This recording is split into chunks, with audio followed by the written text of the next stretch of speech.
नमस्कार, भक्तिप्रिया चॅनलवर आपले खूप खूप स्वागत आहे. हिंदू धर्मात प्रत्येक महिन्याला येणारी पौर्णिमा आणि अमावस्येला महत्त्व आहे. या अमावस्यांमध्ये सोमवती अमावस्येला महत्त्वाचे स्थान आहे. यंदा एप्रिल महिन्यात सोमवती अमावस्या आहे. या दिवशी सुवासिनी महिला व्रत करतात, तर या दिवशी पवित्र गंगेत स्नान करणे ही शुभ मानले जाते. विशेषतः सोमवार आणि शनिवारी येणारी अमावस्या खूप महत्त्वाची मानली जाते.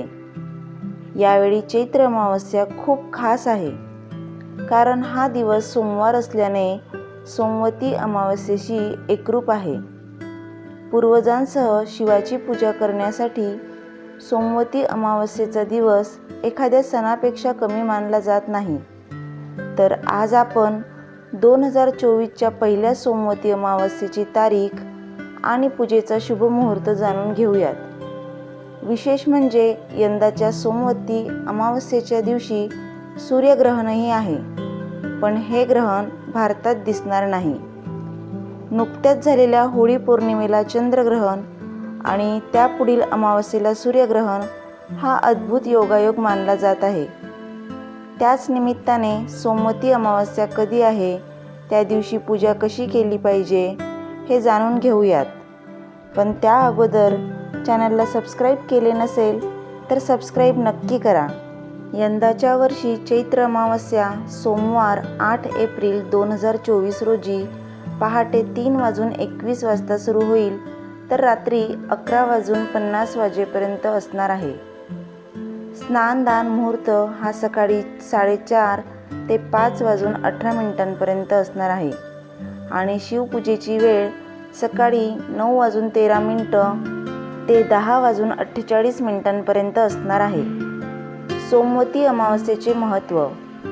शास्त्रानुसार असे मानले जाते की ज्या स्त्रिया सोमवती अमावस्येचे व्रत करतात आणि शिवाची पूजा करतात, त्यांच्या पतींना दीर्घायुष्य लाभते.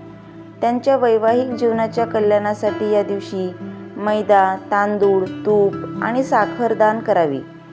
सोमवती अमावस्येमुळे व्रत करणाऱ्याला अखंड सौभाग्य, सुख, यश आणि पितरांचा आशीर्वाद मिळतो. या दिवशी स्नान करून शिवलिंगाला कच्चे दूध आणि गंगाजलाने अभिषेक केल्याने पितृदोष आणि कालसर्पदोषापासून मुक्ती मिळते. सोमवती अमावस्येचे व्रत कसे करावे?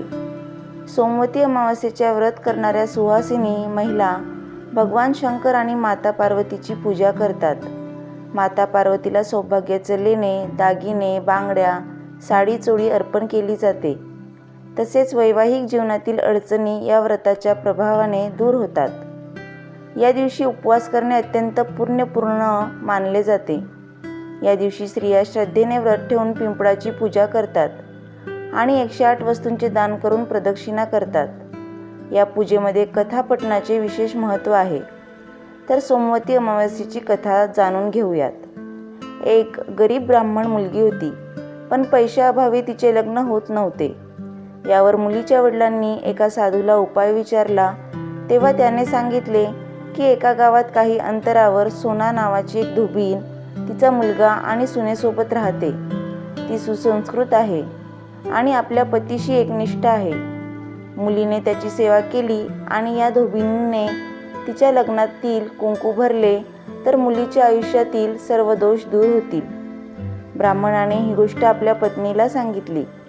यानंतर मुलीने धोबिणीची रोजची सेवा सुरू केली. मग एके दिवशी धोबिणीने सुनेला सांगितले की तू सकाळची सगळी कामं करतेस, कळतही नाही. तेव्हा सून म्हणते की आई, मला वाटलं तुम्ही सकाळी उठल्यावर सगळी कामं करतात. हे ऐकून धोबिणीने नजर ठेवली आणि पाहिले की एक मुलगी येते आणि सर्व काम करून निघून जाते. एके दिवशी ती निघू लागली तेव्हा ती धोबीण तिच्या पाया पडली. कोण आहेस असे विचारू लागते आणि अशी का लपून माझ्या घरची चक्रा मारतेस? मग तिला मुलीकडून साधूबद्दल सर्व काही सांगितले. त्यानंतर सोना धोबिणीने मुलीच्या सिंदुराची मागणी लागू करताच तिच्या पतीचे निधन झाले.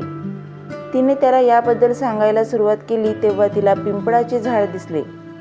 तेव्हाच ती घरातून निघून गेली होती. योगायोगाने त्या दिवशी सोमवती अमावस्या होती.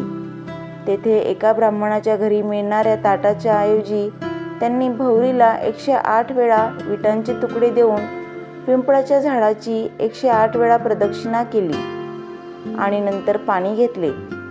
तिने हे कृत्य करताच नवऱ्याच्या जीवात जीव आला. या व्रताचे पालन करणाऱ्याला शाश्वत फळ मिळते अशी मान्यता झाली. सोमवती अमावस्या पिंपळाच्या झाडाला अर्पण आहे. या दिवशी पिंपळाच्या झाडाला फेरे मारल्याने आयुष्यात सुख आणि सौभाग्य वाढते. तर आजचा हा व्हिडिओ तुम्हाला आवडल्यास जास्तीत जास्त शेअर करा, लाईक करा आणि चॅनलला सबस्क्राईब करा. धन्यवाद.